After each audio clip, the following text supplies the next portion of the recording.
paramos aí no final, né, do capítulo 2, vamos entrar agora no capítulo 3. Eu vou colocar aí na tela para vocês aquele esboço que já trouxe na semana passada, para a gente ir acompanhando, né?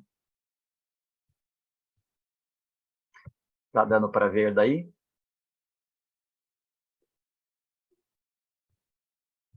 Sim, pastor. Ok? Então, vamos lá, essa parte toda aqui a gente já viu.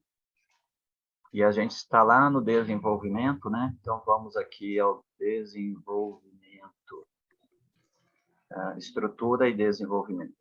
A gente já viu essa primeira parte aqui, né? Onde Paulo diagnostica o perigo, ou seja, o desvio do verdadeiro evangelho que estava acontecendo na igreja da Galácia. Já vimos também que ele faz uma defesa do seu apostolado e do seu evangelho, né? Nos capítulos 1:11 a 2:14. E estamos nesse bloco aqui, ó, o verdadeiro evangelho, a justificação pela fé em Cristo somente, que vai de 2:15 até 4:20. A gente já tinha abordado aí o 2:15 a 21, e aí entramos agora no capítulo 3, verso 1 a 5 aí, né? Onde o Paulo resgata a experiência dos Gálatas. E ele começa dizendo o seguinte: ó Gálatas insensatos, quem vos seduziu não foi diante de vós que Jesus Cristo foi exposto como crucificado? É só isso que quero saber de vós. Foi pelas obras da lei que recebestes o Espírito, ou pela fé naquilo que ouvistes? Sois tão insensatos assim, a ponto de, tendo começado pelo Espírito, estar agora vos aperfeiçoando pela carne? Será que sofresse tanto por nada? Se é que isso foi por nada. Aquele que vos dá o Espírito e que realiza milagres entre vós, será que o faz pelas obras da lei ou pela fé naquilo que ouvistes? Então, aqui vale a pena destacar duas questões, né, nessa chamada que o Paulo dá aos Gálatas, né? Primeiro, a ousadia, não é bem um destaque esse, mas a ousadia do Paulo, depois de ter defendido, né, a sua autoridade apostólica, e o Paulo teve que fazer isso muitas vezes, ele faz aqui, ele faz aos Coríntios, então ele precisa defender o seu apostolado, a carta que ele envia aos Romanos, ele faz uma defesa do evangelho, mas ao mesmo tempo ele está fazendo uma defesa do seu apostolado. Depois dele fazer essa defesa, ele usa dessa autoridade para ser um tanto quanto indelicado com os Gálatas, né? Chamando os Gálatas de insensatos. Obviamente, aqui não é uma palavra agressiva, não tem um tom de voz furioso de alguém emocionalmente descontrolado, ou alguém que quer ferir, que quer machucar o seu oponente, né? Aqui o que move o Paulo é a autoridade apostólica e o perigo, né, que os Gálatas estão correndo. Se você tivesse que salvar alguém, né, de uma casa que está sendo incendiada e essa pessoa tivesse dificuldade para se convencer do perigo, você não ficaria dizendo para ela simplesmente para ela sair de lá, né? Em algum momento, você tomaria uma decisão mais ousada de sacudir essa pessoa ou pegar essa pessoa e puxá-la para fora, porque a salvação da vida, a vida dela está correndo risco. E aqui é o que nós temos do Paulo, né? É tão perigoso o falso evangelho, é tão perigoso o meio evangelho, é tão perigoso o evangelho invernizado, né? Que o Paulo, em alguns momentos, ele usa dessa sua autoridade com um pouco mais de força, um pouco mais de vigor, que é o que ele está fazendo aqui. O destaque que eu queria fazer ali é essa expressão que ele usa nessa pergunta, a segunda pergunta que ele faz, né? Não foi diante de vós que Jesus Cristo foi exposto como crucificado? Eu acho interessante essa colocação do Paulo, porque a exposição do Evangelho, a pregação do Evangelho, é como uma exposição, como um quadro de Jesus Cristo, como uma tela, né? Então, não são apenas palavras, né?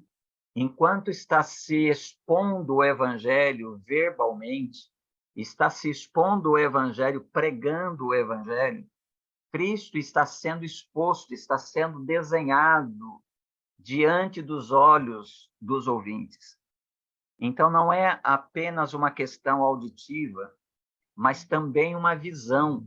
Muitas vezes, o Evangelho, ele é colocado para nós não como algo que nós devemos ouvir, mas algo que a gente precisa ver. Veja que Paulo, lá em 2 Coríntios 4, quando ele diz que o Deus desse século cegou o entendimento dos incrédulos, para que não lhes resplandeça a luz do evangelho da glória de Cristo, qual é a imagem de Deus. Então, essa luz do evangelho, né? Então, não é algo apenas que se ouve, mas é algo que se vê. No verso 6 daquele capítulo 4, Paulo diz, né, que o Deus que disse das trevas brilhará a luz, ele mesmo foi quem brilhou em vosso coração para a iluminação do entendimento, para que vocês vejam a glória de Deus na face de Cristo. Então, o evangelho tem essa questão, não é uma questão apenas de se ver, de se ouvir, mas também uma questão de se ver. No Antigo Testamento, uma das características, uma das descrições lá, na descrição do Messias, das obras, do que o Messias faria, como é que ele seria identificado, duas das questões que aparecem é que ele daria vista aos cegos e ouvido aos surdos. E quando João Batista está preso e ele tem dúvida se Jesus é realmente o Messias, e ele manda os seus discípulos lá para averiguar, para investigar Jesus, Jesus diz para eles, voltem lá e diga para ele, né? Os cegos veem, os surdos ouvem. Então, com isso, Jesus estava dizendo para o João Batista, olha, fica tranquilo, você já cumpriu a sua missão, você veio preparar o caminho do Messias e o Messias já chegou e eu estou aqui. Você pode partir em paz. Então, o evangelho tem essa coisa, né? Não é tanto algo que a gente ouve, mas é algo que a gente vê. E aí, quando Jesus institui a ceia do Senhor, colocando ali os elementos do pão e do vinho, o evangelho, ele se torna não apenas visível, mas palpável. É possível pegar o evangelho com a ponta dos dedos. E é possível sentir, degustar o evangelho. Então, todos os sentidos estão envolvidos aí nessa questão relacionada ao evangelho. Então, veja que não é apenas proposições doutrinárias, né? Que a gente diz assim, olha, Deus é assim, você crê nisso? A pessoa diz, eu creio assim. Não é só isso. Por isso que o evangelho descrito, conforme descrito por Paulo, ele é descrito como o poder de Deus, né? Poder de Deus, segundo Jesus, é o poder que nos faz nascer de novo, ou nos faz ser gerados por Deus novamente como seus filhos. Então, não, é uma experiência que envolve toda a vida e transforma a vida das pessoas, porque envolve toda a pessoa, né? Não é apenas proposições ou verdades que a gente ouve e a gente se convence, não, isso aqui realmente faz sentido, então eu acredito nisso. Não é só isso, é uma experiência muito mais poderosa.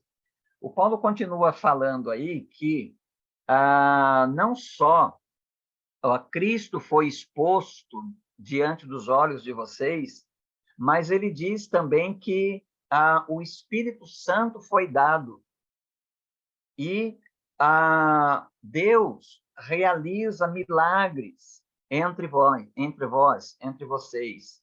E tudo isso o Paulo está colocando em forma de pergunta, e são perguntas retóricas. Por quê? Porque essa pergunta não foi diante de vós que Jesus Cristo foi exposto como crucificado? A resposta categórica é sim, foi exposto. Paulo pregou o evangelho lá. É isso que quero saber de vós. Foi pelas obras da lei que recebestes o Espírito ou pela fé naquilo que ouvistes? É pela fé naquilo que ouvistes. No verso 3, sois tão insensatos assim, a ponto de, tendo começado pelo Espírito, estar agora vos aperfeiçoando pela carne? Ou seja, qual era a questão aqui, né? A questão aqui era, você pode ser salvo pela fé em Cristo. Mas depois que você é salvo pela fé em Cristo, inicia-se aí o processo de santificação. Aí é com você. Então, veja que os Gálatas, pela pregação do Paulo, não tinham como negar que a salvação era pela fé em Cristo. Mas o que os judaizantes fizeram com o Evangelho? Eles fizeram um acréscimo ao Evangelho.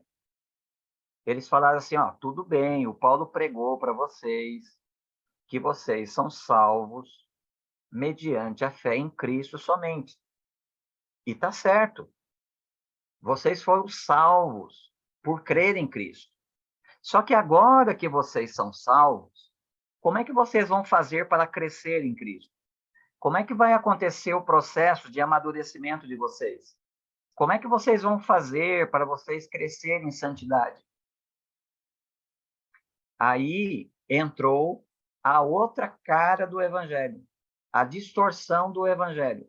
Exatamente na pergunta, como é que o crente é aperfeiçoado? Como é que o crente cresce espiritualmente depois de ter nascido de novo?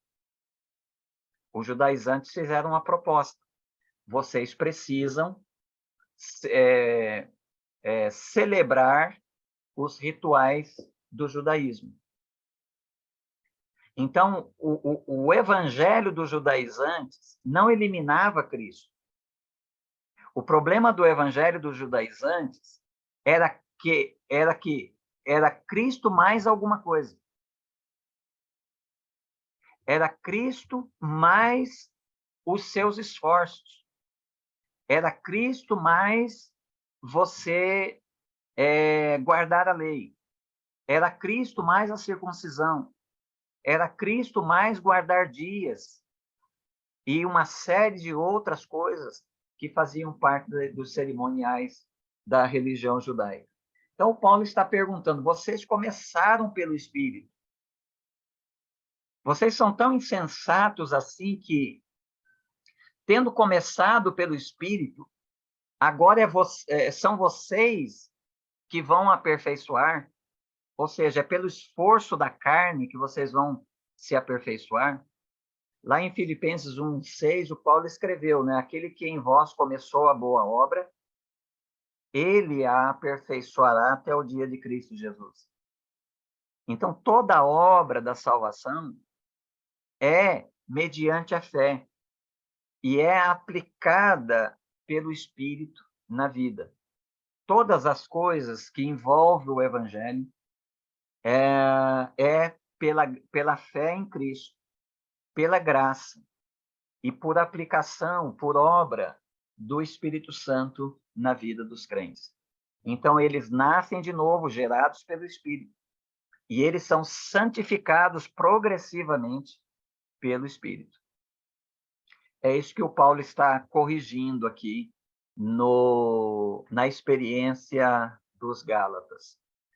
O Paulo vai usar agora aí esse argumento, né? Ele vai desenvolver esse assunto com os Gálatas e vai mostrar para eles, né, que uma vez que você comece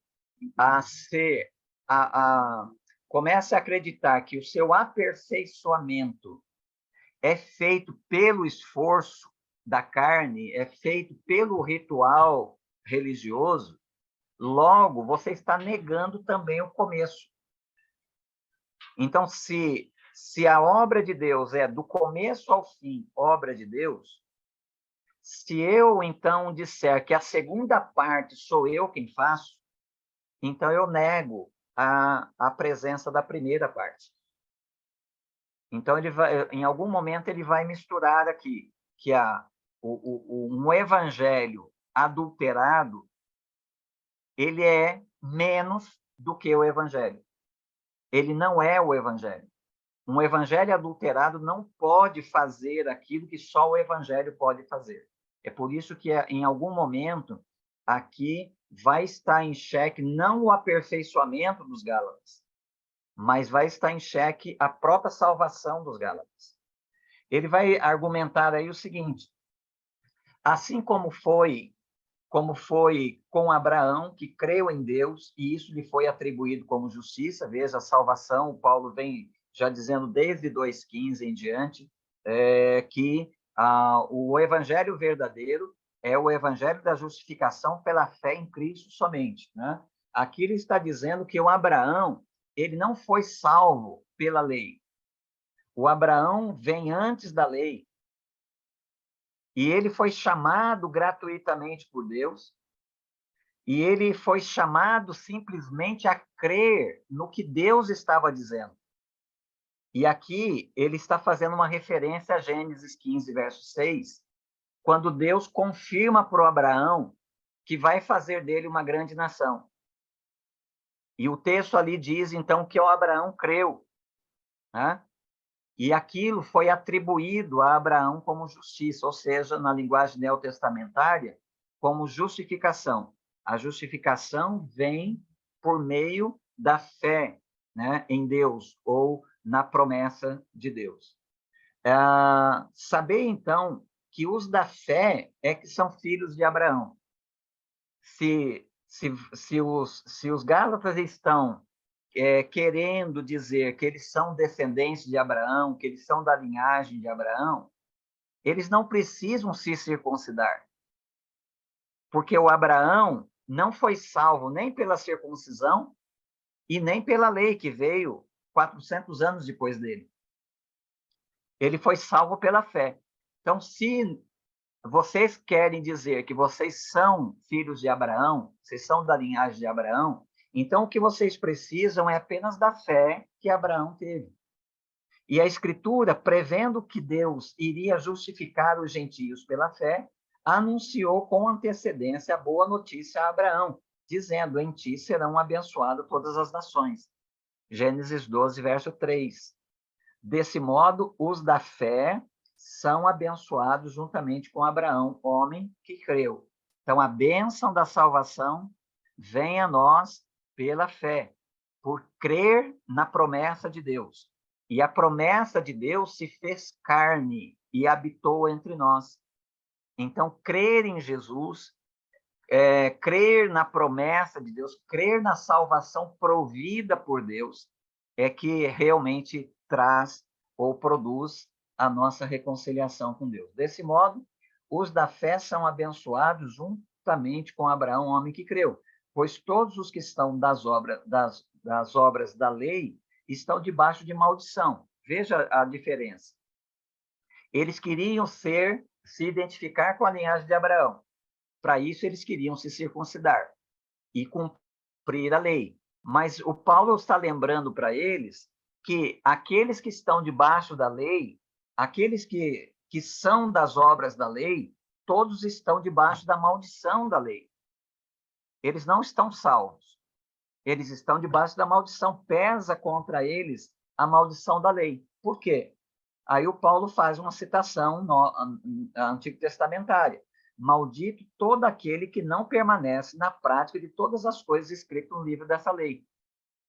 Então, para você ser salvo mediante a lei, você tem que cumprir a lei, desde o primeiro suspiro que você der até o último suspiro. Você tem que cumprir a lei inteira durante toda a sua vida. Uma vez que você transgrediu um dos mandamentos, mesmo que seja uma só vez, você já é um transgressor da lei. E se você é um transgressor da lei, você está debaixo da condenação, você está debaixo da maldição da lei. E não há como você remover você mesmo de debaixo da maldição da lei. Você teria que anular a transgressão que você cometeu, teria que voltar lá atrás, anular a transgressão e não transgredir mais a partir daí. Mas ninguém pode cancelar a transgressão. A transgressão foi feita. Ninguém pode sair de debaixo da maldição da lei, porque todos transgrediram a lei. É evidente que ninguém é justificado diante de Deus pela lei. É essa a conclusão lógica. Ninguém, por quê? Porque ninguém pode remover a transgressão outrora cometida. Nós somos devedores à lei, né? A lei não vem da fé. Ao contrário, o que fizer estas coisas terá vida por meio delas. Isso era a proposta da lei. Olha, está aqui a lei de Deus. Se vocês viverem de acordo com essa lei, vocês vão ser salvos. Se vocês viverem de acordo com essa lei, vocês vão viver. Mas o que acontece? Ninguém nunca jamais viveu à altura da lei de Deus. E mais para frente o Paulo vai mostrar por que então que Deus deu a lei. Mas ninguém viveu à altura da lei. Então todos transgrediram a lei e todos se colocaram debaixo da maldição da lei. É por isso que todos precisam de um Salvador. Porque a gente não consegue salvar a nós mesmos, nem por termos cumprido a lei, porque nós não a cumprimos, e nem podemos agora salvar a nós mesmos cancelando a nossa transgressão. Cristo, e aí vem o evangelho da justificação pela fé em Cristo. Cristo nos resgatou da maldição da lei, tornando-se maldição em nosso favor, pois está escrito: maldito todo aquele que for pendurado em um madeiro. Então veja como é que Deus, pelo evangelho, e isso faz o evangelho ser boa nova, como é que Deus resolveu o nosso problema. Você tem um problema que você não tem nenhum recurso natural, você não pode resolver o problema, e esse problema é uma maldição, é uma condenação que vai levar você a uma condenação definitiva. Como é que você pode ser salvo? Só Deus pode fazer isso. E Deus fez. Deus fez não ignorando a sua própria lei. Ele fez cumprindo a sua própria lei. Ele podia ter cumprido a sua lei em nós. Nós é que devíamos ser pregados no madeiro. Mas ele fez isso através de Cristo. E a morte de Cristo, então, nos resgatou da maldição da lei, ou resgatou aqueles que creem da maldição da lei. Isso aconteceu para que a bênção de Abraão, que é a justificação, chegasse aos gentios em Jesus Cristo, a fim de que recebêssemos a promessa do Espírito pela fé ou por meio da fé. Irmãos, eu vos falei, aí o Paulo vai adiantar um pouquinho aí, né? Falar um pouquinho sobre a promessa e a lei. Eu vos falei em termos humanos.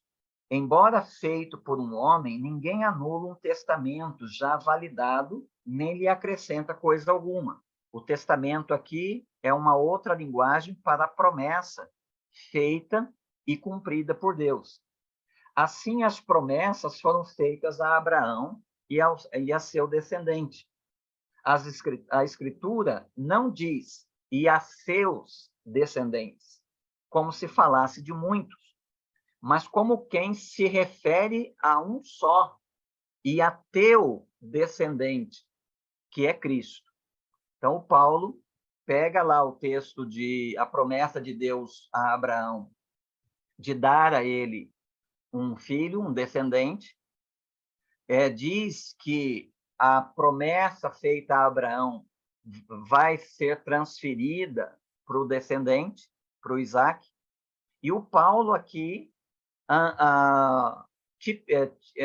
faz uma interpretação tipológica, ou seja, o Isaac é histórico, Abraão é histórico, mas a história do Abraão e do Isaac pode ser tipificada, ela pode ser um tipo, vista, né, como um tipo de Cristo. E nesse caso aí o Isaac seria, como o filho da promessa, seria o tipo de Cristo, que é a aplicação que ele faz aqui no verso 16.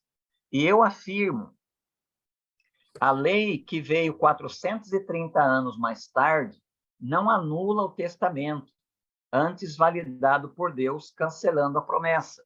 Aqui ele vai começar a explicar qual é o lugar da lei. Então, a lei não veio para promover a fé, porque a lei ela teria que produzir salvação por meio do cumprimento dela. Então, não há promessa e não há fé. Se você cumpre a lei, então você está salvo. Você está bem com Deus. O problema é que Deus, sabendo que todos nós, já desde Abraão, somos pecadores, então Deus sabe que a lei não pode salvar. Quem tem que nos salvar é o próprio Deus. Por isso, ele fez promessa de nos salvar. Assim como ele prometeu um descendente a Abraão, ele também nos prometeu Cristo. E ele, assim como deu Isaac a Abraão, ele nos deu Cristo. E a lei, então, quando vem 430 anos mais tarde, não anula isso. Ela não vem para anular, nem para substituir a promessa. Não é o caso, né, de pensar assim, olha, até a lei, Deus iria salvar a humanidade por meio da fé na promessa. Mas depois que ele deu a lei, aí mudou. Agora as pessoas vão ser salvas por cumprir a lei. Não, não é assim. A lei não veio com esse propósito. A salvação sempre foi planejada por Deus como promessa para ser obtida por meio da fé, não por meio de méritos humanos. Aí ele prossegue dizendo, pois se a herança provém da lei, já não provém mais da promessa, mas foi pela promessa que Deus a concedeu gratuitamente a Abraão. Ou seja, a justificação, a bênção da justificação, Deus prometeu gratuitamente a Abraão 430 anos antes dele ter dado a lei. Vamos ver aí o papel, então, da lei, né, nessas palavras do Paulo aí. No verso 19, ele vai perguntar aí, né, para que serve, então, a lei? E ele vai responder essa pergunta. Ela foi acrescentada por causa das transgressões, até que viesse o descendente a quem a promessa havia sido feita, e foi ordenada por meio de anjos pela mão de um mediador. Entretanto, o mediador não representa apenas um, mas Deus é um só. Então, se a lei, então, será que a lei é contrária à promessa de Deus? De modo nenhum.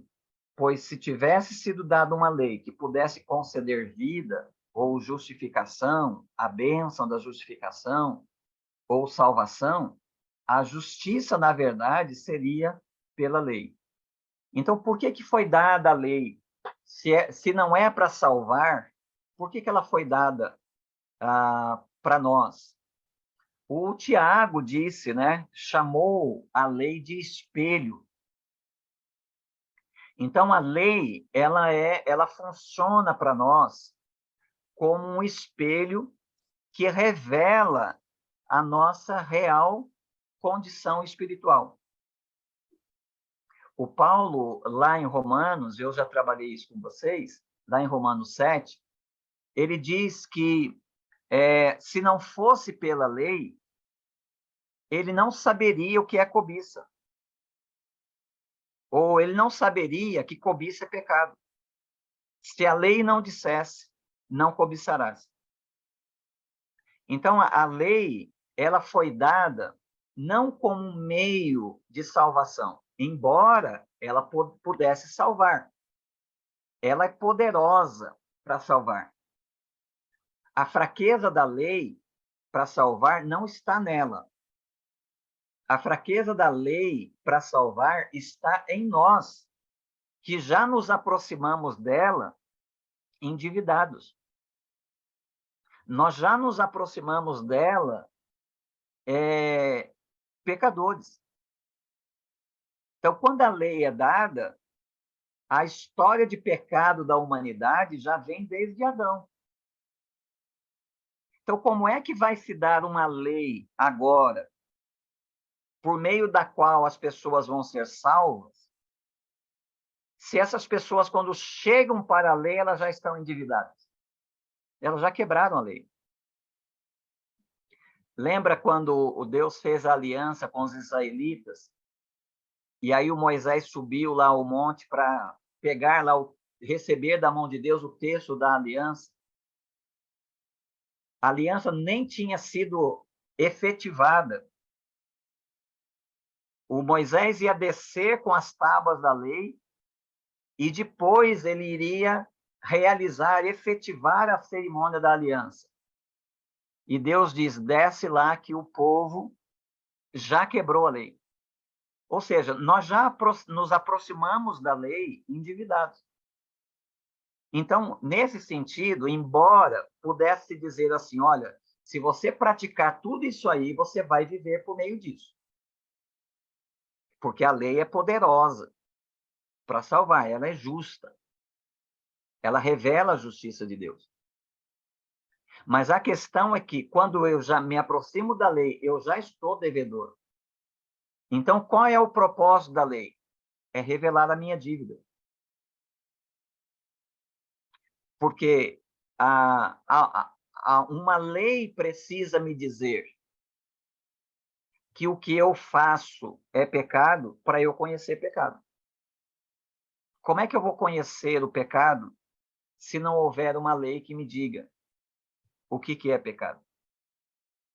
Então, foi nesse sentido que o Paulo está explicando aqui que a lei foi dada. E ele pergunta no verso 21, então, será a lei contrária à promessa de Deus? Ele responde, de modo nenhum.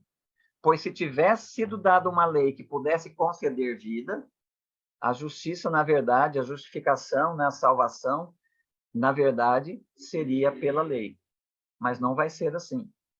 Mas a Escritura colocou tudo debaixo do pecado. Ou seja, todos que olham para a lei, que recebem a lei, todos recebem pela lei a revelação de que são pecadores. A Escritura colocou tudo debaixo do pecado. Para quê? Para que a promessa fosse dada aos que creem pela fé em Jesus Cristo. Então, o sujeito se olha na lei de Deus, ele percebe que ele está endividado, ele percebe o peso da maldição, da condenação da lei sobre ele, e ele tem duas saídas. Uma é dizer assim, olha, tá certo, eu não consigo guardar a lei, sou devedor, aceito e vou aceitar minha condenação. A outra é ele se desesperar pelo peso da condenação e ele entender que ele precisa de um Salvador. Aí a lei vai apontar o Salvador para ele. Né? Como Paulo disse lá em Romanos 10:4. Porque o fim da lei é Cristo para a justificação de todos aqueles que têm fé em Jesus Cristo. É o que o Paulo está dizendo aqui, né? A Escritura revela que nós somos pecadores, mas não para a gente ficar debaixo da condenação. Ela revela para nós o nosso estado, para apontar a saída, apontar o caminho da salvação. E ela vai apontar o caminho da salvação como uma promessa de Deus que se cumpre em Cristo e é aplicada a nós quando nós cremos em Cristo. Mas antes que viesse a fé, éramos mantidos debaixo da lei, nela confinados para a fé que haveria de ser revelada. Desse modo, a lei se tornou nosso guia para nos conduzir a Cristo, a fim de que pela fé fôssemos justificados. Veja aí o propósito da lei. De um lado, ela é um espelho que revela a nossa pecaminosidade, ao mesmo tempo revela a condenação, a maldição da lei que pesa contra nós. Mas ela mesma funciona como um aio, como um guia. A própria lei, quando nós nos confrontamos com ela, recebemos o impacto da nossa pecaminosidade, da nossa condenação, ela mesma, como leito de um rio que conduz as águas daquele rio, ela mesma nos conduz, ela nos aponta para Cristo. Ela vai nos conduzir a Cristo, a fim de que pela fé fôssemos justificados. Aí, o Paulo vai tratar aí da chegada da fé. Verso 25, ele diz: mas, tendo chegado a fé, já não estamos sujeitos a esse guia. Então, nós éramos crianças. Então, vamos pegar aí o período desde a lei até Jesus Cristo.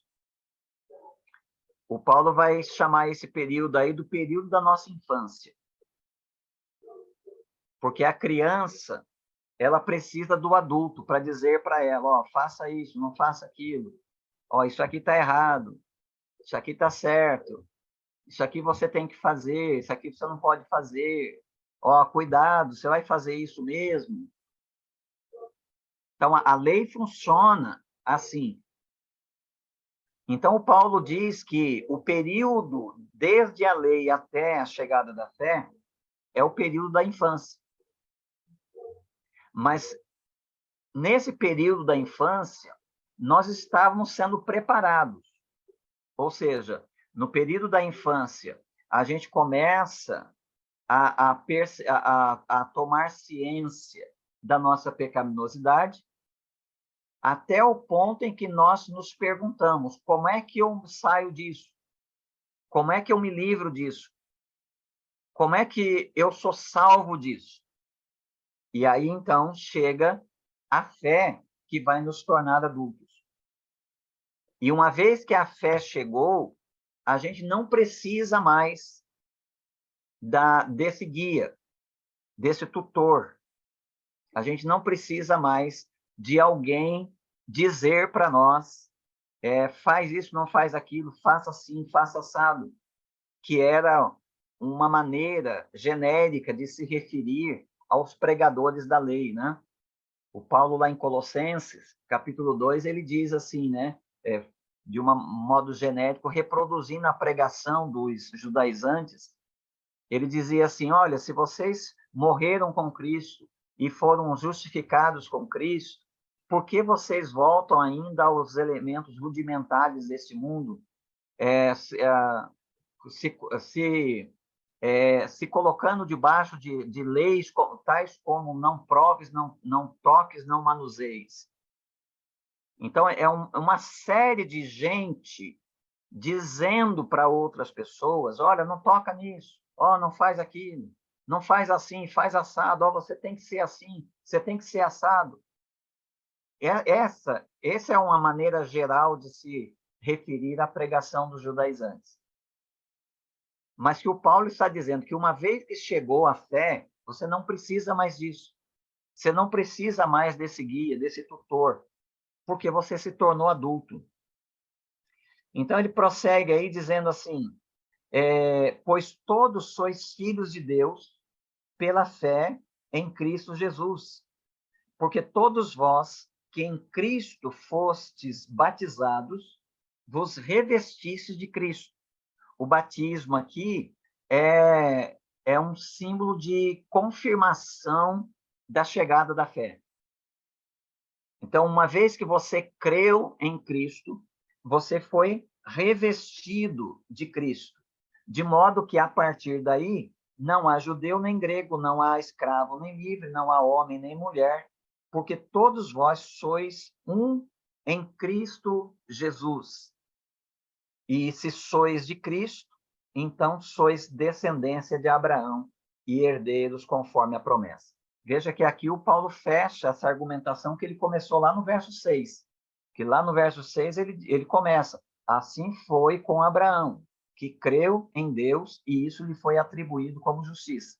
Então, se vocês querem se gloriar no fato de que vocês são da linhagem de Abraão, então o que vocês precisam não é da circuncisão, nem dos rituais judaicos, nem da guarda da lei.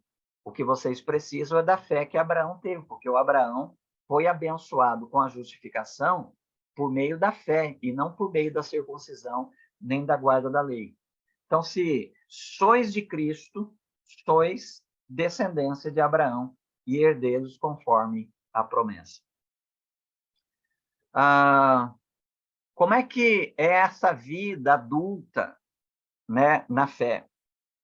Contudo, afirmo que durante todo o tempo, esse tempo aqui é esse tempo desde a lei até a chegada da fé, afirmo que durante todo o tempo em que o herdeiro é menor de idade, ele em nada é diferente de um escravo, mesmo sendo dono de tudo.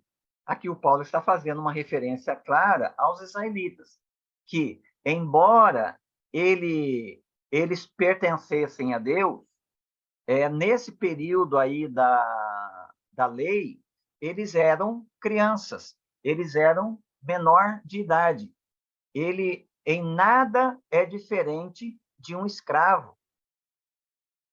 Porque, embora ele seja dono de tudo, então, Deus fez a aliança com Israel, Deus se deu a Israel, embora ele fosse dono de tudo, por estar obrigado à lei, ele é escravo.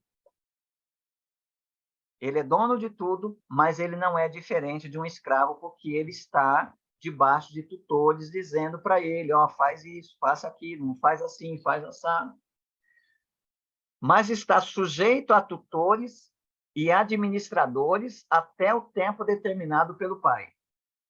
O Paulo está fazendo uso aqui de uma prática romana de educação de filhos, né? Os pais abastados, né? Eles não educavam seus filhos. Os pais tinham os filhos, eles entregavam os filhos a tutores, a pedagogos, né? E essas pessoas é que educavam os filhos.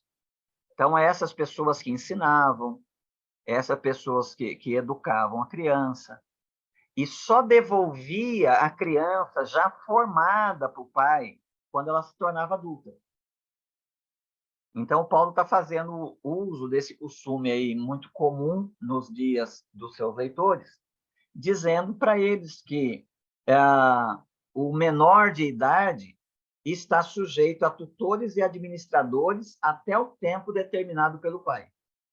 Assim também nós, quando éramos menores, no período da lei, estávamos debaixo da escravidão aos princípios elementares do mundo. Vindo, porém, à plenitude dos tempos, Deus enviou seu filho, nascido de mulher, nascido debaixo da lei, para resgatar os que estavam debaixo da lei, a fim de que recebêssemos a adoção de filhos. Ou seja, de filhos adultos.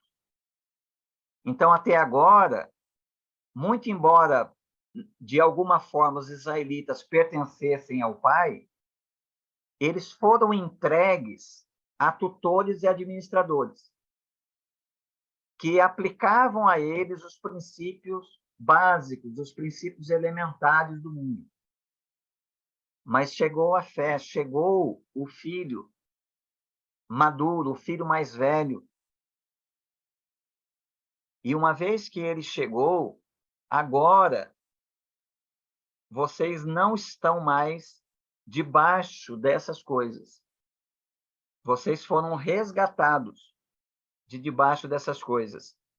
E vocês receberam a adoção de filhos adultos. E porque sois filhos, aí vem a bênção da filiação, porque sois filhos, Deus enviou ao nosso coração o Espírito de seu Filho, que clama Abba, Pai. Ou seja, está estabelecido aí, agora, uma relação imediata com Deus. Sem mais lei, sem mais tutores, sem mais administradores. Está estabelecida agora uma relação imediata com Deus. De forma que as pessoas agora, elas não estão mais dependentes de certas pessoas iluminadas, porque é assim que os judaizantes eram vistos, né? Eles estavam também influenciados pelo gnosticismo da época, em que Deus revelava seus segredos para algumas pessoas iluminadas, e quem quisesse conhecer esses segredos tinham então que se colocar debaixo, né? Tinham que se sujeitar a esses iluminados, a esses tutores, que iriam dizer para eles: olha, Deus é assim, Deus é assado. Ó, Deus quer assim, Deus quer assado. Alguma coisa muito parecida, né, com os nossos dias, quando a gente tem uma multiplicação de gente iluminada que frequentemente fica, né, revelando, trazendo coisas novas e dizendo para as pessoas como é que as pessoas têm que ser, fazer, como é que elas têm que crer nisso ou daquilo, mas de um modo que essas pessoas nunca são libertas. Essas pessoas sempre têm que ir até o tal lugar, essas pessoas sempre têm que ir na tal hora, as pessoas sempre têm que ir até a tal pessoa, as pessoas sempre têm que cumprir um tal ritual, elas sempre têm que fazer tais e tais coisas. Quer dizer, são tutores nos moldes dos judaizantes que se apropriam das pessoas. Essas pessoas nunca são libertas. Elas sempre são tratadas como crianças, que dependem desses iluminados. Mas Cristo, diz Paulo aqui, nos libertou disso. E agora que vocês são filhos, ele enviou ao nosso coração o Espírito do seu Filho, que nos leva a clamar, Abba, Pai, ou seja, a ter um relacionamento pessoal com o próprio Deus. Com o próprio Deus. Os filhos têm acesso a Deus, porque o filho mais velho que veio, ele é o caminho e a verdade e a vida, por meio de quem os outros que eram escravos, mas agora foram libertados, podem chegar-se como filhos e se relacionar diretamente com Deus. Portanto, tu não és mais escravo, mas filho. E se és filho, és também herdeiro por obra de Deus. És herdeiro por obra de Deus. No passado, quando não conhecias a Deus, costumáveis ouvir aos que por natureza não são deuses. Agora, porém, já que conheceis a Deus, ou melhor, sendo conhecidos por ele, como podeis voltar para esses princípios elementares, fracos e pobres, aos quais de novo quereis servir?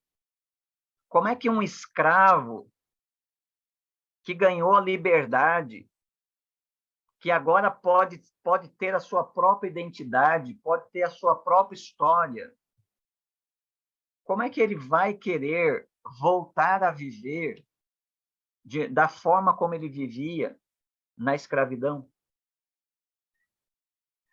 Guardais dias, meses, tempos e anos. Temo que eu talvez tenha trabalhado inutilmente para convosco. Essa é a razão por que o Paulo começou o capítulo 3 no uso da sua autoridade com tanto vigor, né? Porque todo um trabalho de evangelização com os Gálatas, que deu início a tantas igrejas naquela região, agora estava ameaçado, porque se eles que chegaram à idade adulta, quando a fé chegou, mas agora influenciados pelos judaizantes, eles querem voltar a guardar dias, meses, tempos e anos, eles querem voltar aos princípios elementares e fracos do mundo. O Paulo tem razão de desconfiar se realmente eles creram em Jesus, conforme o Paulo lhes anunciou. Então, todo um trabalho aqui está ameaçado, né, de ser frustrado. O Paulo, então, vai fazer um apelo aos Gálatas, aí do verso 12 em diante, né? Ele vai dizer: irmãos, peço-vos que vos torneis como eu, porque eu também me tornei como vós. Nenhum mal me fizestes, e sabeis que foi por causa de uma enfermidade física que eu vos anunciei o evangelho pela primeira vez, e não desprezastes nem rejeitastes aquilo que no meu corpo era uma provação para vós. Pelo contrário, me recebestes como se eu fosse um anjo de Deus, como o próprio Cristo Jesus. Onde está aquela vossa alegria? Porque eu mesmo sou testemunha de que, se fosse possível, terias arrancado os próprios olhos para dá-los a mim. Será que me tornei vosso inimigo por vos falar a verdade? Aqueles que mostram interesse pessoal por vós não agem com boas intenções, mas sim para vos excluir, para que mostreis interesse pessoal por eles.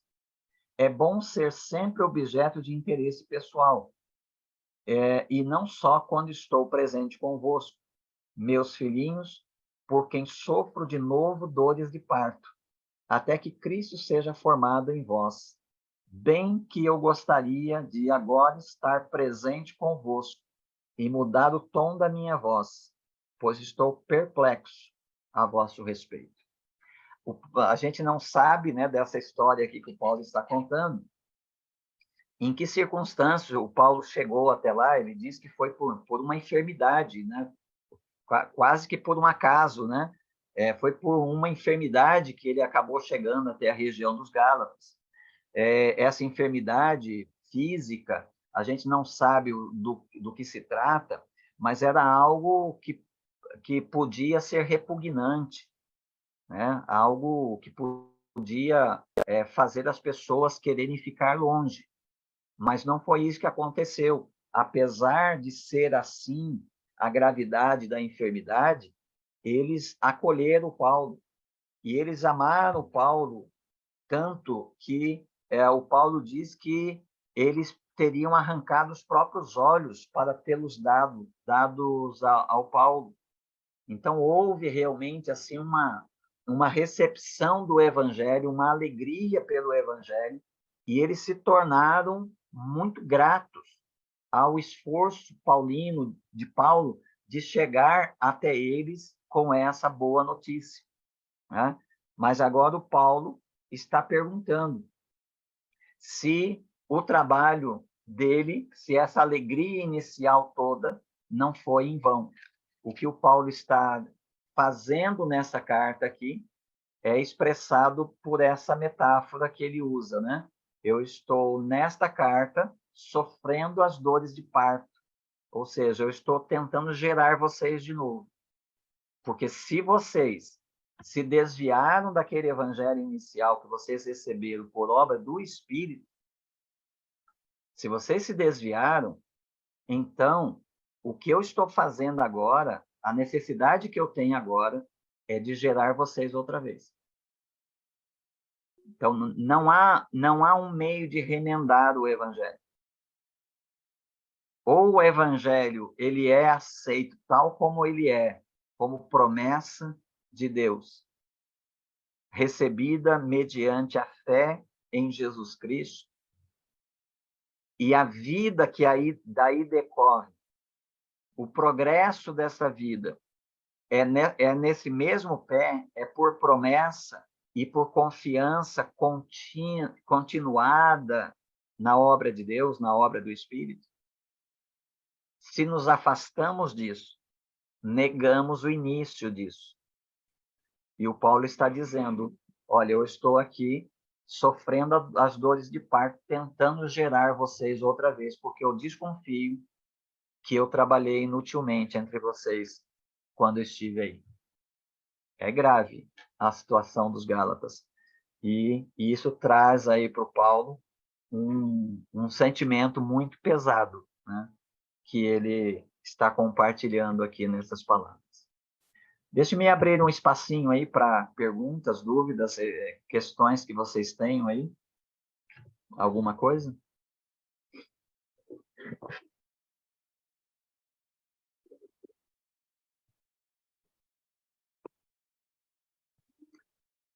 Um de cada vez.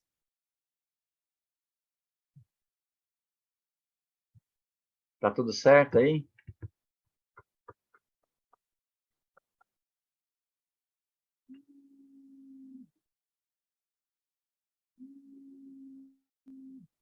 Ok. Então, vamos avançar aí nesse próximo tópico.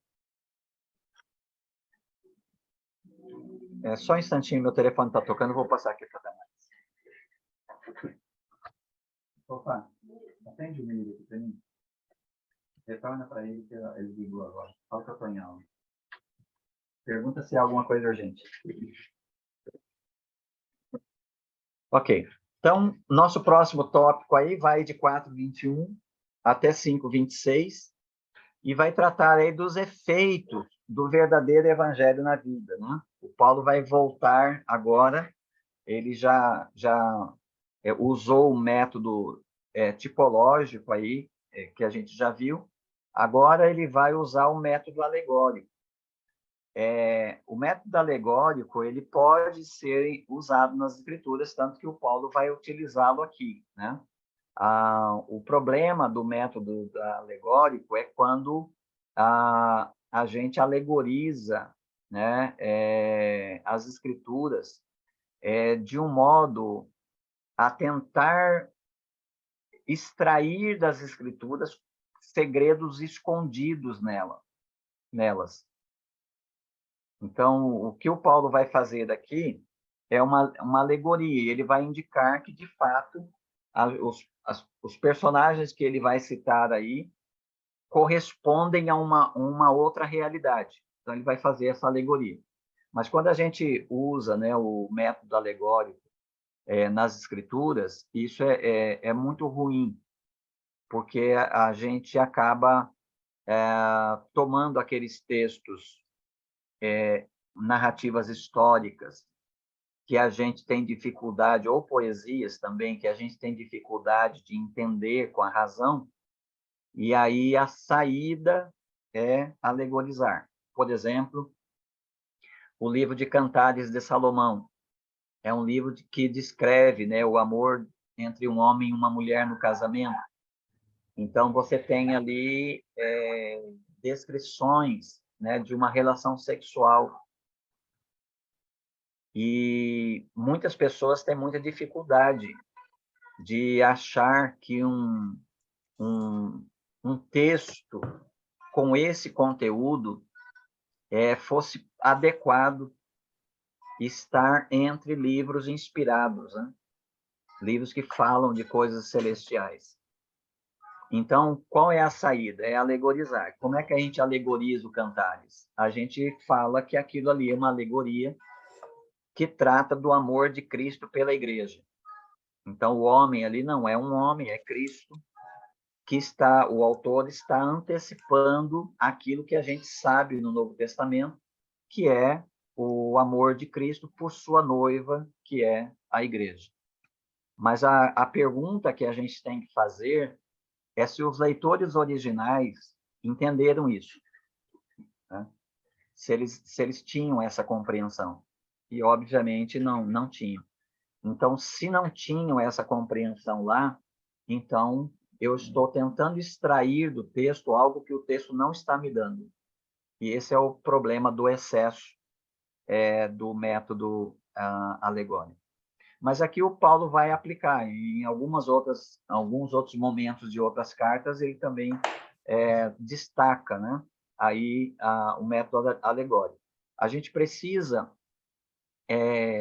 não justificar o método alegórico dizendo assim, mas o Paulo usou.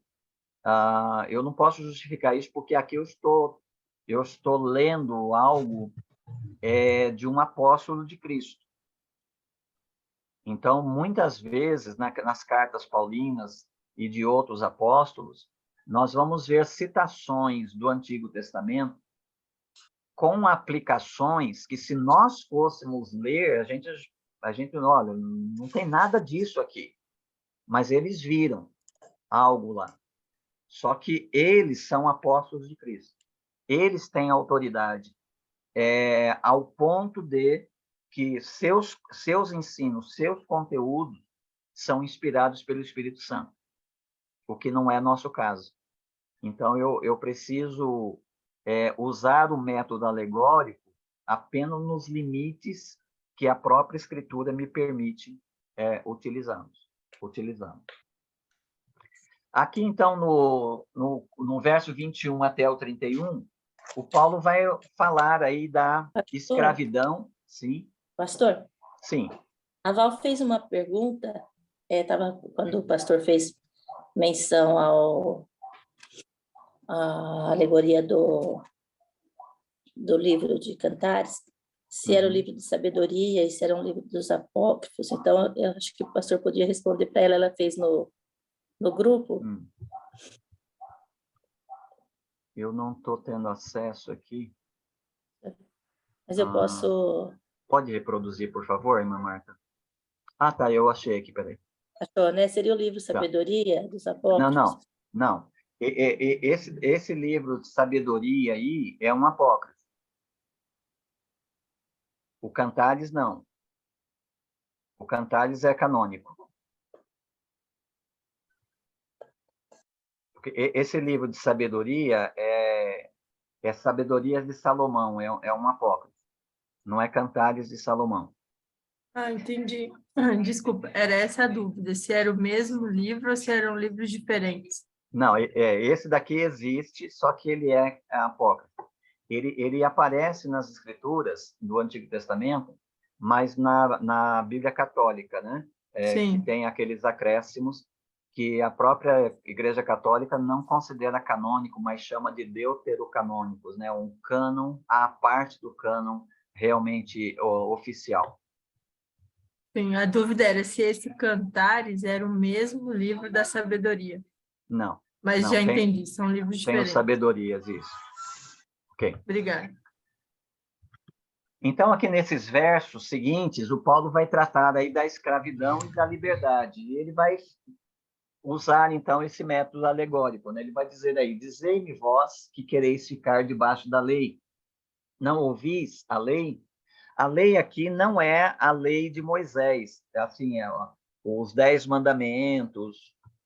Aqui a lei é todo o Antigo Testamento, todo o Pentateuco, tá? Porque o que ele vai tirar aqui vem de Gênesis, e a lei está lá em Êxodo. Dizei-me vós que quereis ficar debaixo da lei. Não ouvis a lei? Porque está escrito que Abraão teve 2 filhos, um da escrava e outro da livre. O que era filho da escrava nasceu de modo natural, mas o que era da livre mediante uma promessa. Aqui ele está falando da Agar e da Sara. O da Sara nasce pela promessa. Vocês lembram, né? Que o Abraão sai lá de Ur dos Caldeus com 75 anos, a Sara já é estéril, né? Eles já são casados, eles não podem ter filhos porque ela é estéril, e ele tem 75 anos. Quando ele sai, movido pela promessa de que Deus faria dele uma grande nação, ele começa a sua peregrinação, mas os anos vão passando, né? E o filho não vem. Ele tem uma crise de fé quando ele já está por volta ali de 80, 85 anos. Depois, e Deus renova a promessa para ele. Depois ele tem uma nova crise de fé quando ele já tem 90 anos. E depois ele tem uma crise de fé já às vésperas da promessa se cumprir. E durante todo esse tempo, Deus suportou, né? Deu suporte ao Abraão para que ele não abandonasse a fé, para que ele permanecesse na fé. E aí, finalmente, quando ele já tinha 100 anos e a Sara tinha 90 e ainda era estéril, foi quando o Isaac nasceu. Então, o Isaac é chamado de o filho da promessa porque ele não é filho dos recursos naturais de Abraão e de Sara. Porque os recursos de Abraão e de Sara já tinham terminado, se esgotado. Pelo menos aí o da Sara, né? Não havia nenhuma possibilidade dela ter filhos.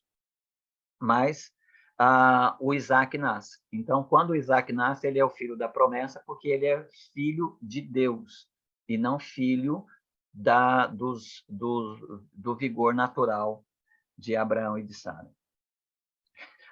Mas o filho da natural, que é o filho da escrava, que é Agar, nasce de uma relação sexual normal, né? A própria Sara, no meio de uma das crises, ela mesma oferece a Agar, a sua serva, para se deitar com o seu marido. E o Abraão consente, e por meio de uma relação sexual natural, normal, por meio do vigor de ambos, natural, nasce o Ismael. Então, um filho, o filho da escrava, nasce de uma relação natural. São filhos naturais. O filho da livre, que é Sara, nasce da promessa, nasce pelo vigor de Deus e não pelo vigor natural de Abraão e de Sara. Pois bem, isso é uma alegoria. Essas mulheres simbolizam duas alianças. Uma é a aliança do Monte Sinai, que dá à luz filhos para a escravidão. Então, a lei vem, né, e gera filhos para a escravidão, porque o camarada olha lá e ele não tem como se libertar da lei. A lei só o condena, né? Só revela que ele é pecador, transgressor, e revela a sua condenação, mas não o livra. A lei não pode negar-se a si mesma, senão ela seria injusta. E então ela gera filhos para escravidão. Uma é a aliança do Monte Sinai, que dá à luz filhos para a escravidão. Esta é Agar. Agar representa o Monte Sinai na Arábia e corresponde a Jerusalém atual, pois é escrava com os seus filhos. Mas a Jerusalém do Alto é livre, e esta é a nossa mãe. Pois está escrito: alegra-te, ó estéril, tu que não davas à luz, e rompe em gritos de alegria, tu que não tivesses dores de parto, pois os filhos da abandonada, que o filho da estéril, né, são mais numerosos do que os da que tem marido. Aqui uma citação de Isaías 54. E vós, irmãos, sois filhos da promessa.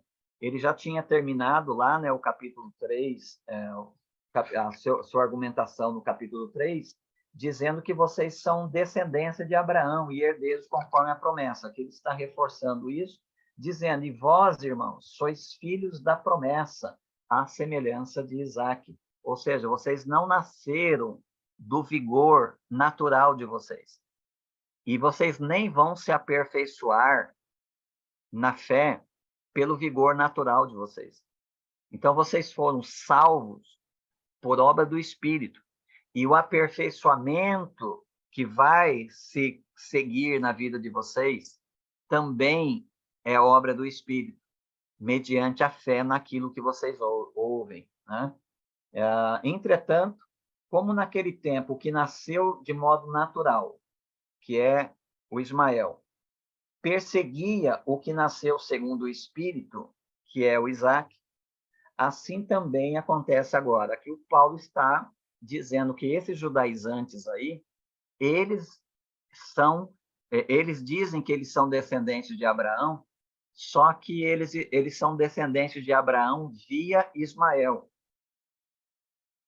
E os cristãos são descendentes de Abraão via Isaac. Então, Paulo está dizendo para eles que esses judaizantes, pelo evangelho que estão pregando, eles não são descendentes de Abraão por meio de Isaac.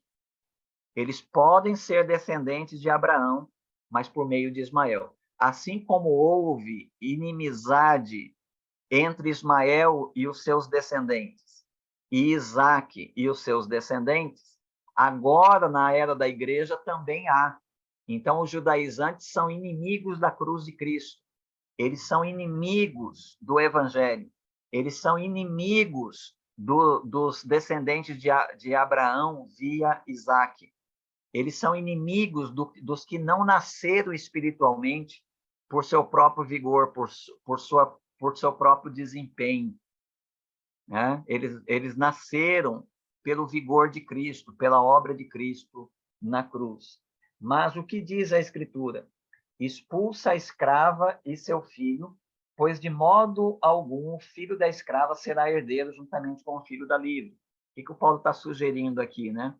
Que os gálatas deviam expulsar os judaizantes do meio deles, né? E isso podia acontecer por um modo de eles não darem ouvidos aos judaizantes, e assim eles mesmos se cansariam e iriam embora, ou eles podiam ser ativos mesmo e excluir os judaizantes da igreja, porque eles estavam, na verdade, pregando um evangelho que não vinha da promessa, não vinha de Abraão via Isaac, mas vinha de Abraão via Ismael.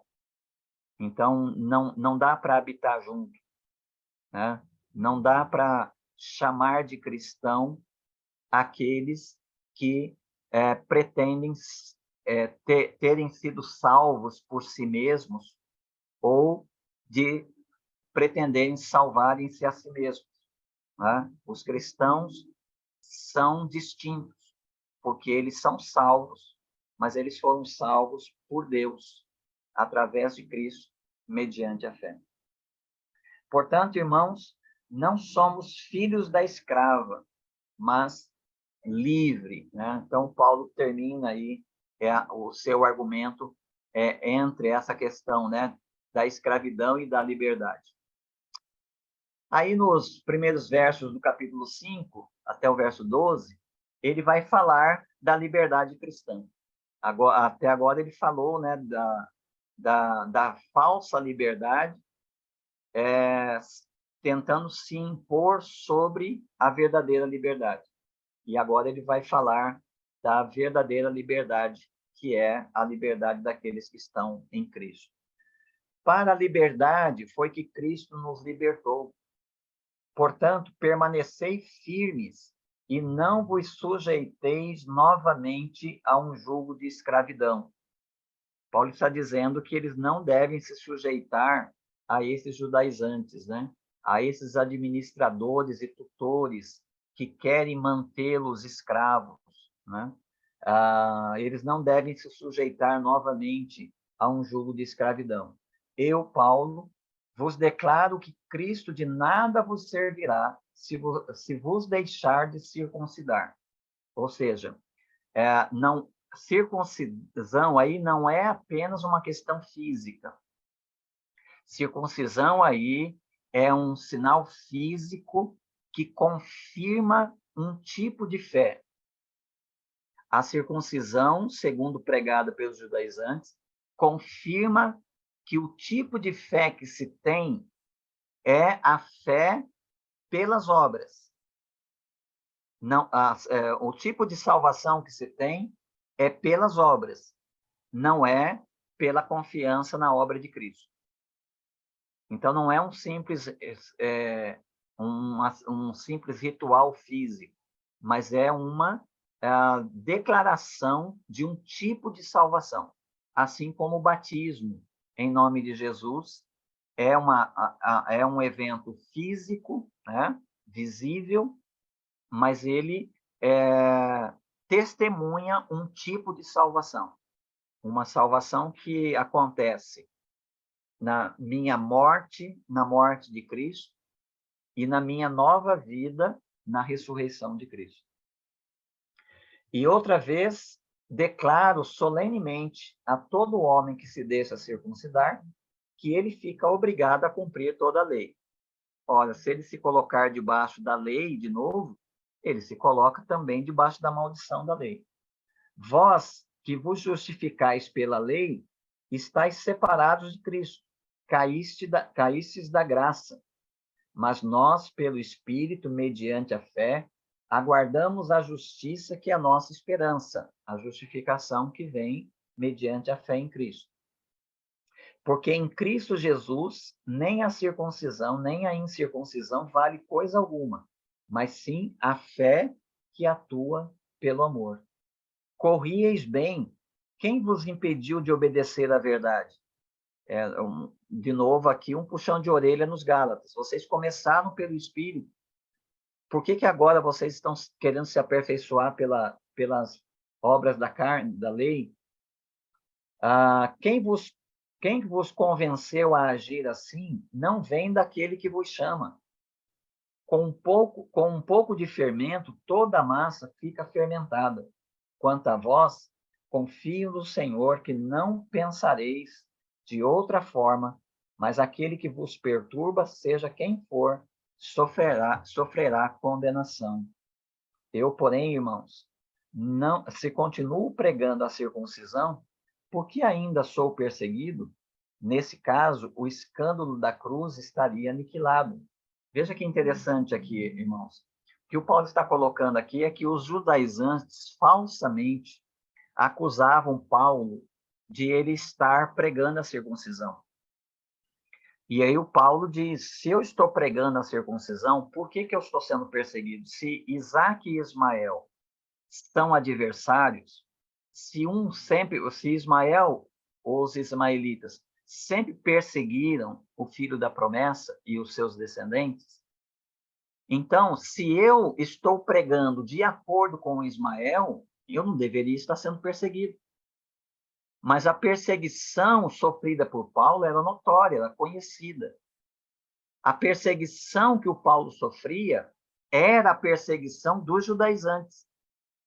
E isso comprovava que o Paulo não estava pregando a circuncisão. Porque, segundo ele, se ele pregasse a circuncisão, então ele estaria anulando a cruz. Então, se vocês voltam para a circuncisão, vocês decaíram da graça. Se vocês voltam para a circuncisão, se vocês voltam a se colocar debaixo da lei, Cristo não tem nenhum proveito para vocês. Então, dessa forma, a cruz de Cristo não tem sentido, não tem valor. Se é pela lei que nós vamos ser salvos, então Cristo e a cruz de Cristo é completamente desnecessário. Mas Cristo e a sua morte na cruz foi necessária justamente porque a lei é impotente para salvar e todos nós estávamos debaixo da condenação da lei. Na sequência, aí, ele vai trabalhar agora a vida segundo o Espírito, né? Ele tinha dito lá, vocês começaram pelo Espírito, mas é pela carne que vocês vão se aperfeiçoar? A resposta é não. Vocês começaram pelo Espírito e a continuidade da vida é pelo Espírito. Agora aqui ele vai falar dessa vida que é conduzida, é vivida na esfera do Espírito. Aí, a partir, então, do verso de número 13. Ele diz aí para nós, irmãos, fostes chamados para a liberdade. Mas o que é liberdade? Há um conceito de liberdade, de que liberdade é a possibilidade de eu fazer o que me dá vontade de fazer. Liberdade é eu poder fazer tudo aquilo que eu quero. Mas aqui o Paulo, depois de ter dito no verso 1, né, para a liberdade foi que Cristo nos libertou, o Paulo vai explicar o que significa liberdade. Porque quando eu digo assim, liberdade é eu fazer tudo o que eu quero, ora, a minha vontade é uma vontade escravizada. Fazer tudo o que eu quero é apenas dar vazão ou dar materialidade à minha escravidão. Então, liberdade não é poder fazer tudo o que eu quero. Liberdade é eu poder dizer não para aquilo que não convém, para aquilo que não edifica, para aquilo que é contrário àquilo que Cristo conquistou para mim na cruz. E o Paulo vai tratar disso aqui, né? Irmãos, fostes chamados para a liberdade, mas não useis da liberdade como pretexto para a carne. Antes, sede servos uns dos outros pelo amor, pois toda a lei se resume numa só ordenança, a saber, amarás ao próximo como a ti mesmo. Mas se mordeis e devorais uns aos outros, cuidado para não vos destruirdes mutuamente. Então, aqui o Paulo está dizendo que se eu achar que ser livre é fazer o que eu quero, e eu vivo em sociedade, você imagina uma igreja onde as pessoas dizem assim, eu sou livre em Cristo, e interpretam essa liberdade como a liberdade de fazer o que cada um quer. Ora, quando eu vivo em sociedade, não precisa nem ser na igreja, quando eu vivo em sociedade, se eu fizer tudo o que eu quero, eu vou passar por cima da liberdade de outros. Eu vou atropelar a liberdade de outros. E nós viveríamos numa completa anarquia. Então, Paulo está explicando que ali na igreja dos Gálatas havia também esse conceito de liberdade. Essa ideia de se proclamar, olha, você é livre para fazer o que você quiser. As pessoas estavam, né, entrando nessa onda, tanto voltando lá para o judaísmo, e voltando para o judaísmo com a marca da circuncisão, pratica lá os rituais do judaísmo como evidência de que está tudo certo entre eu e Deus. E aí, se está tudo certo entre eu e Deus a partir da marca da circuncisão e do cumprimento dos rituais da religião, então o que sobra é eu fazer o que eu quiser da minha vida. Né? E o Paulo está dizendo para eles, vocês vão se matar aí dentro. Porque esse tipo de liberdade, na verdade, é uma liberação dos desejos carnais aos quais nós estávamos escravizados antes e dos quais Cristo nos libertou. Não faz sentido definir liberdade cristã como a liberdade de fazer o que me dá vontade de fazer. Mas eu afirmo, Paulo prossegue, andai pelo Espírito. Aí é a vida no Espírito. Andai pelo Espírito e nunca satisfareis os desejos da carne. Ou seja, você não precisa se colocar debaixo da lei, você não precisa se circuncidar, você não precisa dos rituais da religião judaica, e você também não precisa é definir a sua liberdade como uma liberdade que, na verdade, é uma escravidão. O que você precisa é obedecer o Espírito, o mesmo Espírito ao qual você obedeceu no princípio, o Espírito que te convenceu do pecado, da justiça e do juízo. E você obedeceu, né? O Paulo chama a fé lá em Romanos 1,6 de a obediência da fé. Então, você obedeceu à condução do Espírito, à direção do Espírito, por meio daquilo que foi pregado, foi ensinado para você do Evangelho. Andar no Espírito é, então, continuar no mesmo sentido. Assim como houve uma obediência inicial àquilo que você ouviu, e aí você creu, você recebeu aquilo como verdade de Deus, e isso foi obra do Espírito. Agora você continua ouvindo o Evangelho, e à medida que você continua ouvindo, você acolhe o Evangelho, recebe o Evangelho, confia a sua vida ao Senhor, coloca nele sua esperança, coloca nele suas expectativas de vida, coloca nele seus sonhos, coloca diante dele suas ansiedades. E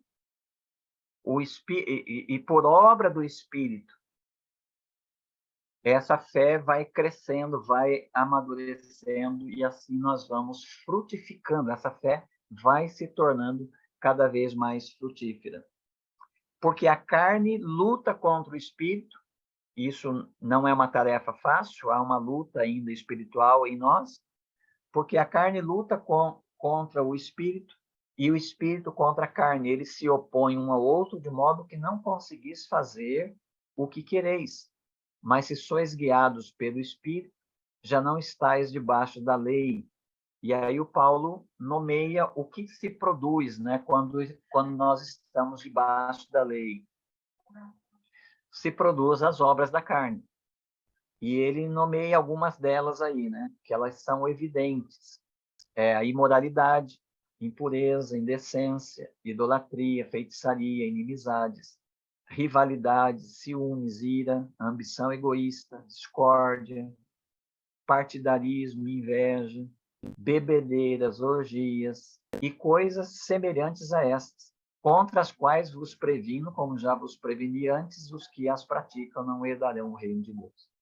Então, isso é o que a lei produz.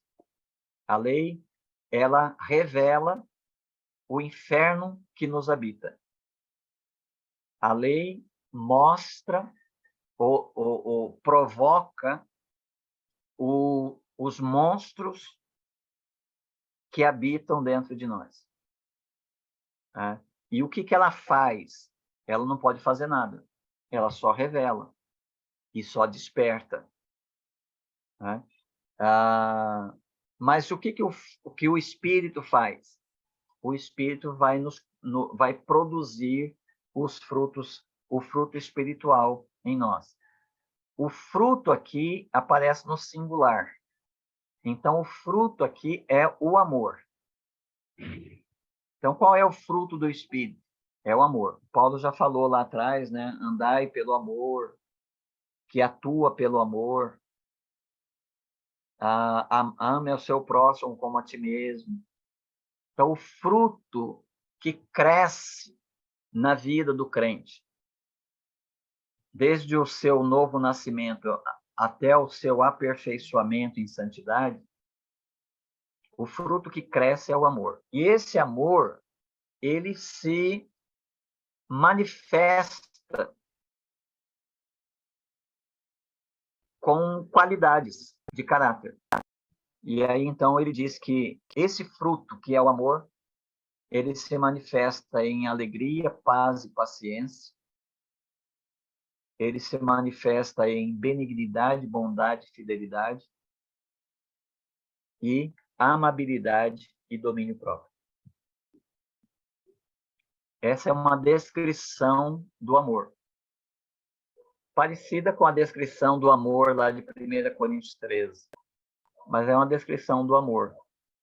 que é fruto do Espírito.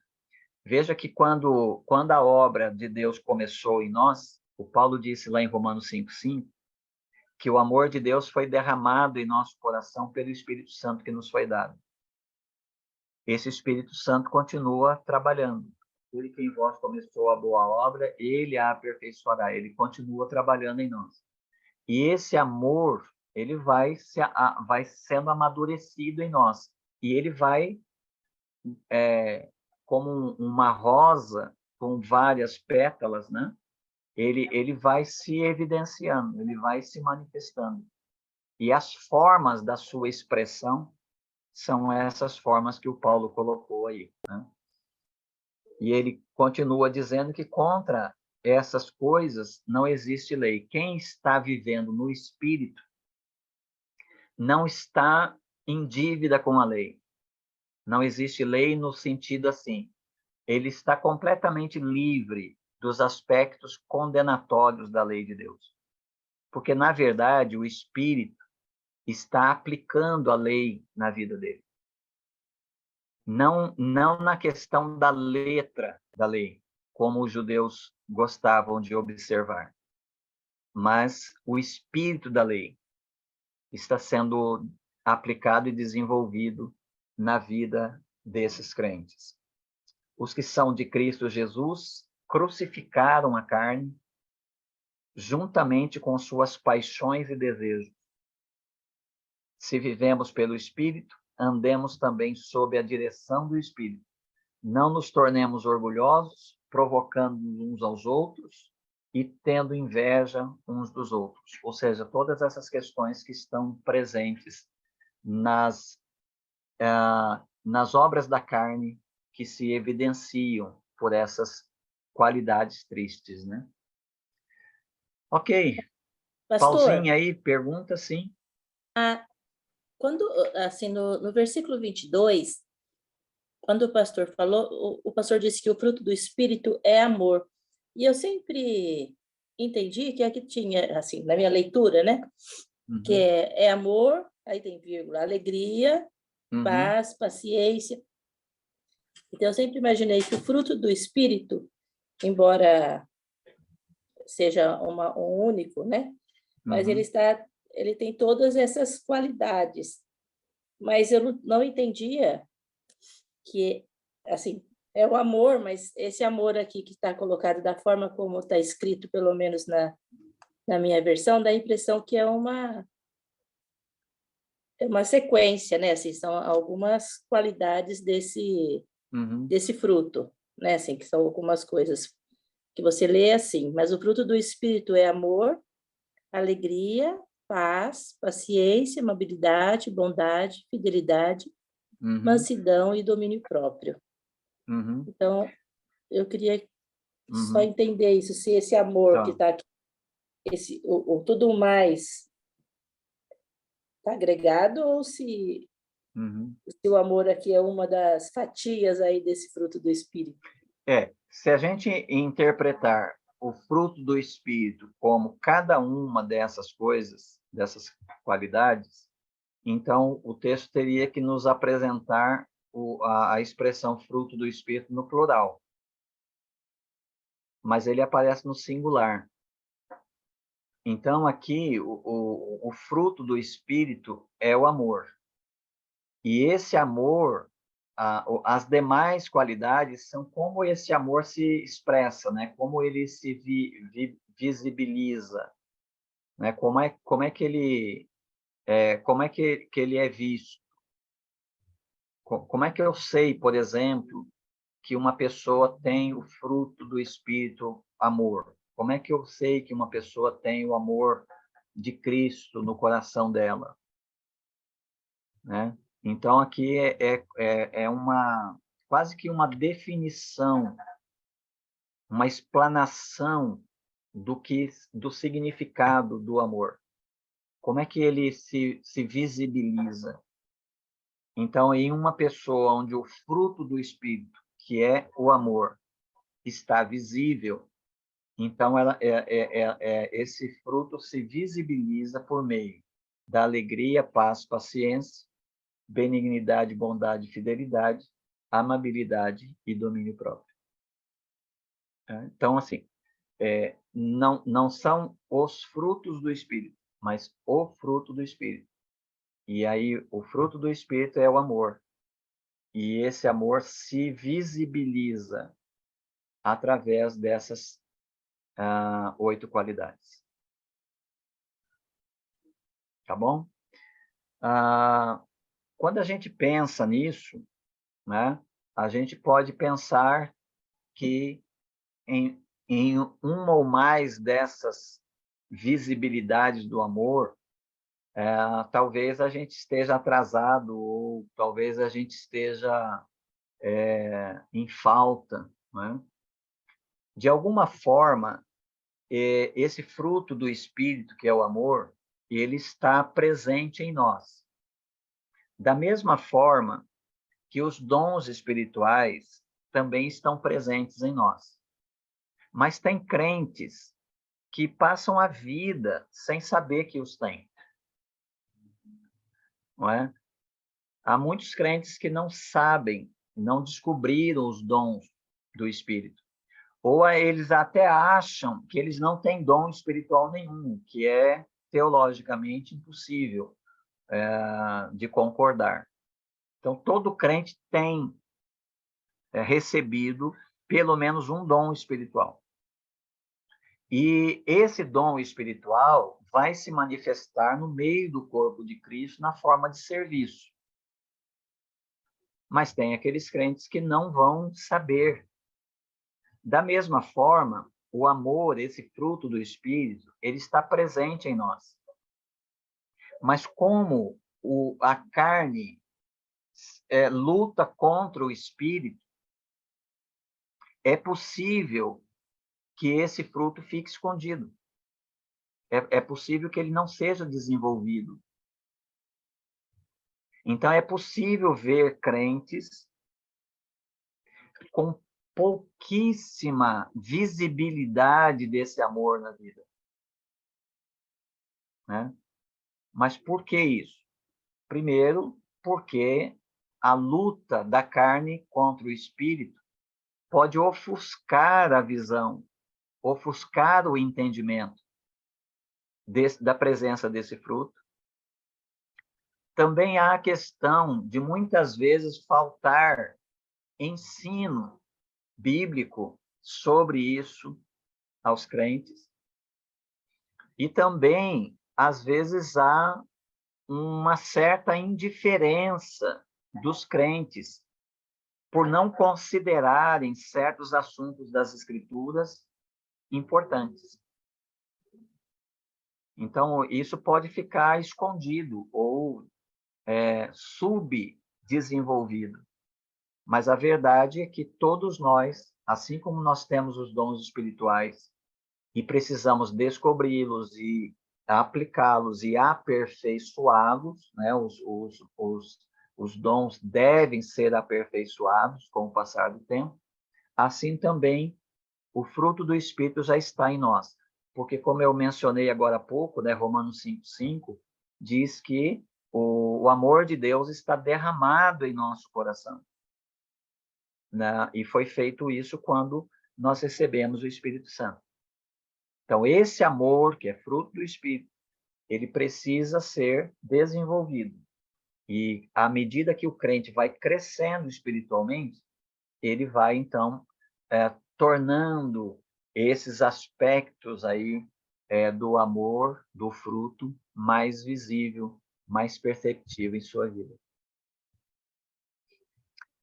Ok? Deixa eu ver se eu consigo terminar aqui o capítulo 6 com vocês. Então, o Paulo vai trabalhar aí agora a dinâmica da vida de fé no verdadeiro evangelho, vai falar da lei de Cristo, né? Veja que interessante, nós somos libertos da lei, mas agora ele vai falar para nós que nós estamos debaixo da lei. Só que não é a lei que faz escravos, mas é a lei de Cristo que faz livres, não é? Veja como é que ele vai trabalhar isso aí para nós. Irmãos, Se alguém for surpreendido em algum pecado, vós que sois espirituais, deveis restaurar essa pessoa com espírito de humildade e cuida de ti mesmo para que não sejas tentado também. Aqui uma questão de liberdade espiritual, né? Uma pessoa que é surpreendida em algum pecado, num ambiente legalista, ou seja, num ambiente onde está em evidência a lei e não a liberdade, não a graça, essa pessoa facilmente ela é excluída, não é? Mas num ambiente onde está presente a liberdade em Cristo, a graça, esse pecador surpreendido, ele não é excluído, ele é ajudado. As pessoas se aproximam dele com esse objetivo, restaurar esta pessoa. E elas não fazem isso, uma vez que elas são espirituais, elas não fazem isso com arrogância ou com acusações ou olhando o pecador de cima para baixo. Elas fazem isso com espírito de humildade. Por quê? Porque é um pecador tratando de outro pecador. E o objetivo desse tratamento é restaurar essa pessoa e não excluir. A exclusão, obviamente, é aquela disciplina cirúrgica que vem em ultimíssimo caso. Levai os fardos uns dos outros e assim estareis cumprindo a lei de Cristo. Veja, um ambiente regado pela liberdade em Cristo é um ambiente onde as pessoas se ajudam mutuamente. Pois se alguém pensa ser importante, não sendo nada, engana-se a si mesmo. Ele está dizendo aqui aquela tendência ao isolamento, né? Eu não preciso de você, então eu também acho que você não precisa de mim, eu fico na minha, você fica na sua. Mas num ambiente de liberdade cristã, ninguém pensa mais de si mesmo do que convém. Todos estão se aproximando mutuamente, um reconhecendo que precisa do outro e, ao mesmo tempo, reconhecendo que ele pode ser uma ajuda ao outro. Cada um avalie seu próprio procedimento, então terá motivo para orgulho somente em si mesmo e não nos outros, porque cada um carregará o seu próprio fardo. Embora a gente tenha que ajudar uns aos outros, né? Nós temos cada um de nós tem também o seu próprio percurso de caminhar sozinho com os seus próprios fardos. O que está sendo instruído na palavra deve repartir todas as boas coisas com aquele que o instrui. Aí é a humildade daqueles que se veem como aprendizes, né? E são aprendizes interessados. Não vos enganeis, Deus não se deixa zombar, por tudo que o homem semear, isso também colherá. Aqui a lei da semeadura, quanto mais apetite eu tenho, mais eu quero, e quanto mais eu quero, mais eu recebo. Deus não dá mais para quem não quer, ou não dá mais para quem quer menos. Mas nenhuma pessoa que quer muito é despedida com menos. Então, aquilo que semeia se colhe na mesma proporção de abundância. Pois quem semeia para a sua carne, da carne colherá ruína. Mas quem semeia para o Espírito, do Espírito colherá a vida eterna. Ou seja, semeia pouco, semeia na carne, colhe pouca coisa em termos de vida. Mas se semeia no Espírito, se há apetite espiritual, se semeia muito, então o resultado, a colheita é de vida eterna. Aqui, falando de vida abundante, né? De muita vida. E não nos cansemos de fazer o bem, pois, se não desistirmos, colheremos no tempo certo. Aqui é a prática das boas obras, né? Aquelas que o Paulo disse em Efésios 2:10, que nós fomos recriados em Cristo para as boas obras, e deve ser a prática comum entre os crentes na igreja. Assim, enquanto temos oportunidade, façamos o bem a todos, principalmente aos da família da fé. Essa é a prática da vida da igreja que se entende nessa liberdade de Cristo, nessa liberdade da graça de Deus. O Paulo vai terminar aí falando sobre o gloriar-se na cruz, que é um exemplo dele, mas que ele quer compartilhar com os Gálatas. Vede com que grandes letras vos escrevo de próprio punho, aqueles que desejam ostentação exterior vos obrigam a circuncidar-vos, somente para não serem perseguidos por causa da cruz de Cristo. E o Paulo já acabou de dizer ali, né, que ele é perseguido justamente porque ele não prega a circuncisão. Por causa da cruz de Cristo, pois nem mesmo esses que se circuncidam guardam a lei, mas querem que vos circuncideis para se orgulharem de vós em rituais físicos. Mas longe de mim orgulhar-me, a não ser na cruz de nosso Senhor Jesus Cristo, pela qual o mundo está crucificado para mim e eu para o mundo. Pois nem a circuncisão nem a incircuncisão são coisa alguma, mas sim o ser nova criação. Que a paz e misericórdia estejam sobre todos que andarem conforme essa norma, e também sobre o Israel de Deus. Quanto aos restantes ao restante, que ninguém me importune, pois trago no corpo as marcas do sofrimento de Cristo. Irmãos, a graça do nosso Senhor Jesus Cristo esteja com o vosso espírito. Amém. Assim o Paulo finaliza, né, a carta dele aos Gálatas, e ele está falando aí dessa marca dele, né? Justamente a marca do pregador do Evangelho são as marcas de Cristo. E as marcas de Cristo são as marcas do sofrimento. É bom, né? É bom quando você pode dar e contar para as pessoas apenas aquilo que lhes agrada. Mas é muito ruim quando você tem que dar às pessoas algo que não lhes agrada, mas algo que vem da parte de Deus para elas. Mesmo nós crentes, nós ainda conservamos em nós uma influência como herança ali do período do iluminismo do século 17 e 18. Naquele período, abandonou-se a autoridade divina e nós